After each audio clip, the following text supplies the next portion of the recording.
The congestion pricing toll structure was set up with two key goals: deter people from driving by making it faster and more affordable to ride public transit, and then to create an incentive for delivery trucks to do their work overnight when there's less pressure on the roads and parking. Most drivers are going to pay $9 during peak hours. That's 5 a.m. to 9 p.m. Trucks and larger vehicles will pay more. For off-peak and overnight hours, the rates are reduced. Arriving at today has been years in the making, many court battles. Legislators in Albany put the MTA at the center of this plan, even though it is actually a multi-agency effort that involves a lot of others, including the city's DOT, the man who has become the central public advocate for the toll plan is our next guest, MTA Chair and CEO Janno Lieber. Good morning. Good morning. It's been a long road to get here. It has. It's a historic moment. Are you content with the performance of the tolling infrastructure? Are the machines doing what they were supposed to do? Absolutely. No hiccups at all whatsoever. We have 110 different detection points with 800 plus cameras. They're all working. And it only turns into transactions that our E-ZPass customers will see in a couple of days because the system takes that long to go through all the data.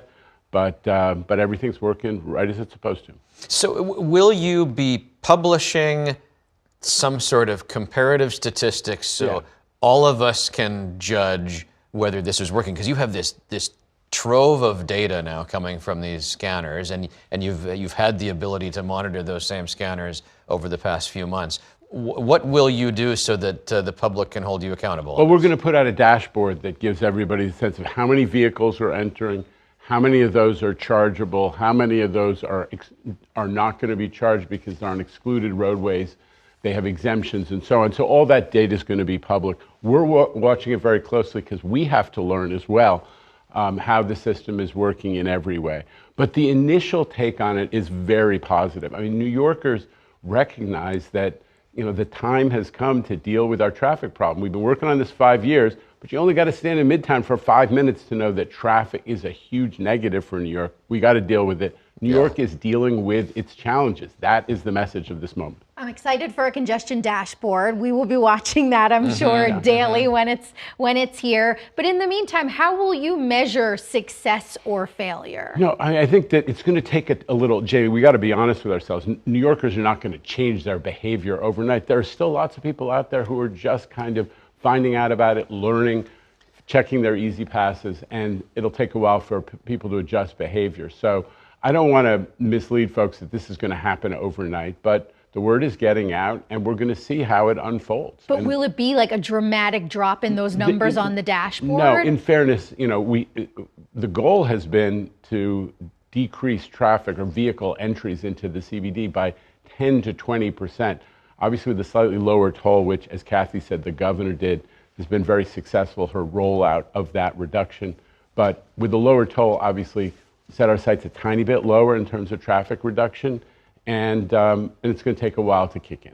Okay, so I think it was Saturday, you got out there on a bucket lift and unveiled the congestion pricing sign. I asked the guy who was operating if he was from New Jersey before I went up, just to be clear. So the social media reaction to this has been pretty nasty, that somehow you celebrating this moment of the toll was a sign of not feeling the pain of the people. What I noticed was that the mayor didn't join you on the bucket lift, the governor didn't join you on the bucket lift. It feels like the politicians who had a part of this, who say in some way that they support this, have not at all been present in the past week. Are you feeling lonely? No, I mean, listen, that was an event. There was really a celebration event for the people who've worked on this for so many years. You showed those images going back to the Bloomberg era of how many people worked on it. You had Kathy Wild here, the leader of New York's big business community. She's been working on it for years. The absence of the politicians is so conspicuous. You know what? We didn't put it together for politicians. We had the advocates who had worked on this all the time, bringing their kids. They understood the history.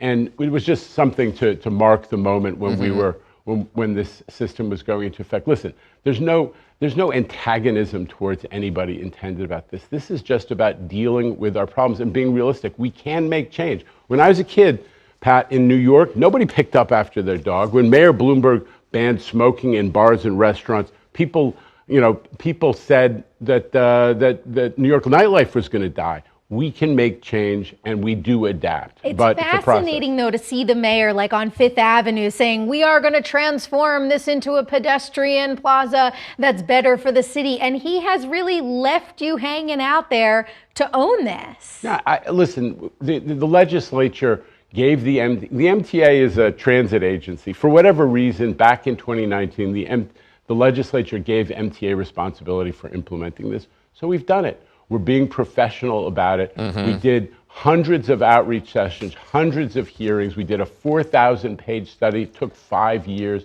The federal government approved it. Every court, east of the Mississippi has said that we did it right.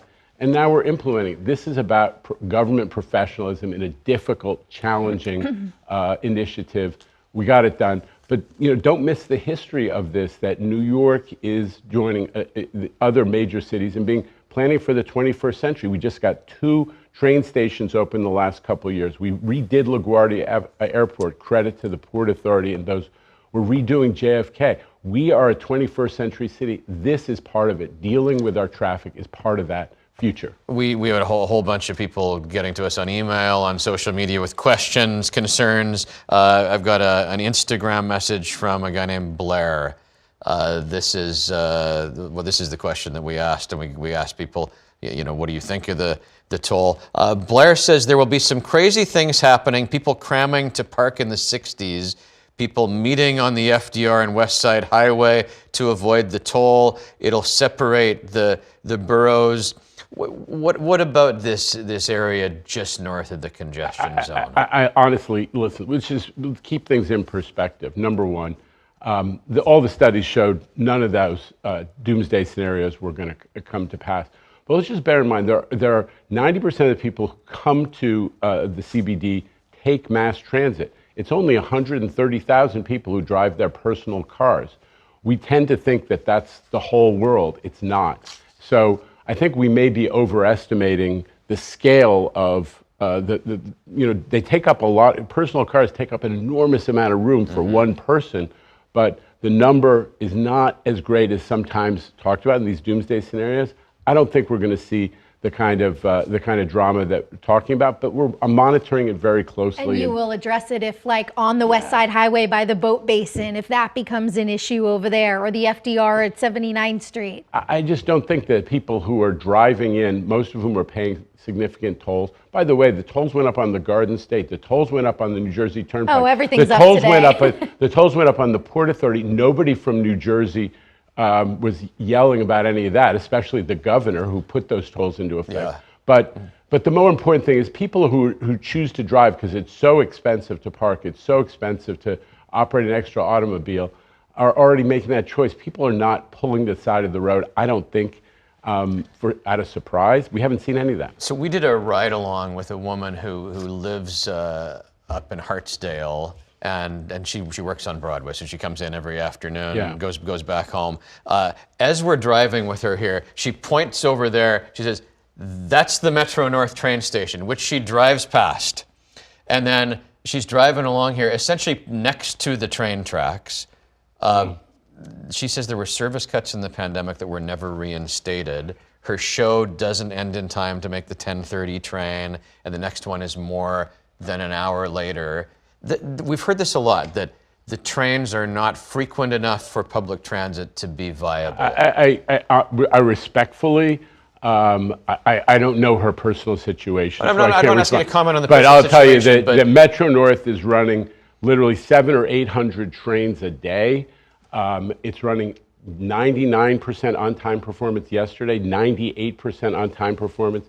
We have had so relatively few little negative feedback from parts north, in part because in the congestion pricing initiative, because Metro North has been so good, and their ridership is really telling us in the customer service that they love it. So I don't know this woman's personal situation. But broadly, should you have boosted service more ahead of today, And so we did. We did there's have- some bus routes. No, we got 11 subway lines that got more service, especially in the off-peak in the nights and weekends.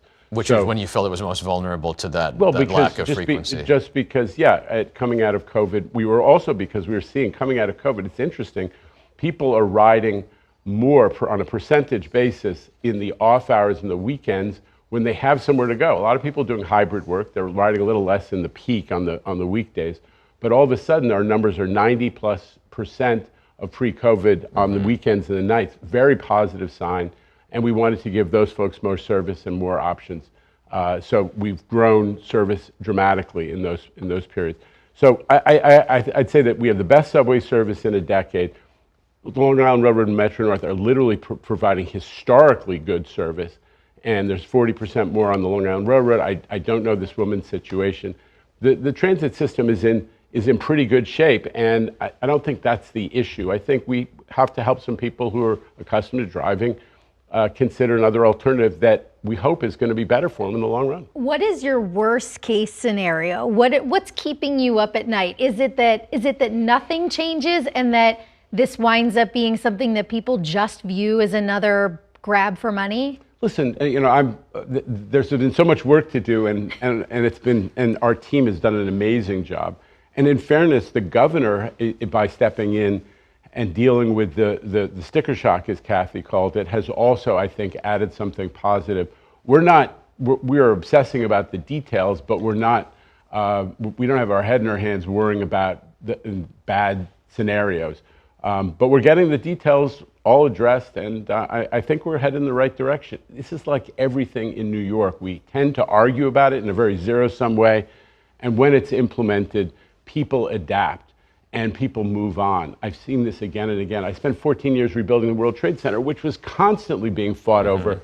And when it was finished, people said, yeah, that's pretty good, and they started using it and making it part of their day. So reasonable.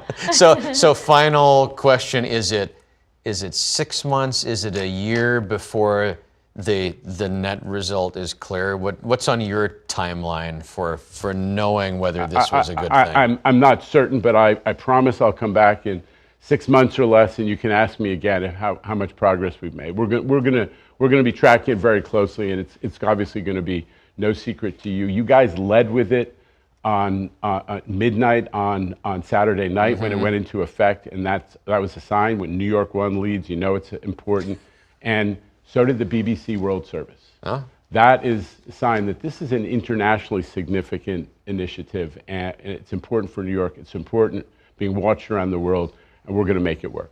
Good to have you in to take the hard questions and to let us know what's The going hardest on. question you give, Jamie usually puts up the delays on the board when I'm here, but it looks like things are running pretty well. Everything was on time. Yeah, last time I looked. Thank you for pointing that out. Yes. Thank you, Janno. Thanks for watching our YouTube channel. For more stories in your communities, click the subscribe button right here. You can also download our app or watch us on TV for the latest news and weather updates every 10 minutes and more. We'll see you then.